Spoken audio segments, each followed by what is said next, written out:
Doctor ইউনূসের এই শাসনে আপনি কেমন আছেন? আমি বড় ভালো নাই। বলেন কেন ভালো? আমার ওই মানে আমার বাড়ি দিছে কে?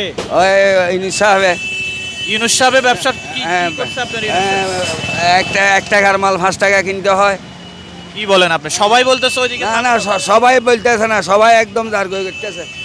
আমার কথা আমি বলি, তো আপনার 1 টাকার মাল 5 টাকা রাখছে, এটা ডক্টর ইউনূসের দোষ কি? দোষ কি দাম বাড়াইছে, মানে হচ্ছে যে সিন্ডিকেট করে বাড়াইছে, ওইদিকে দিতে হয়, ওইদিকে দিতে হয় টাকা, কি করবে? তার মানে আপনি ভালো নেই? না, ভালো নেই। আচ্ছা, ডক্টর ইউনূসের এই শাসনে আপনি কি চান উনি আরো ক্ষমতায় থাকুক না বিদায় নেন? বিদায় নক, বিদায় নক। দরকার নেই না না, ওনাকে দরকার নেই, ওরকম শিক্ষার দরকার নেই। দেশের মানুষ ওইসে মরে এখন, ব্যবসা বাণিজ্য কিছু নাই মাইসের, মানুষ ওইসে মরতেছে। শৈলের 1 বস্তা শৈলের উপর 500-600 টাকা বাড়তি, পাগলামি করে খালি। আচ্ছা আচ্ছা, ঠিক আছে। জি জি, ওয়ালাইকুম আসসালাম রহমতুল্লাহ।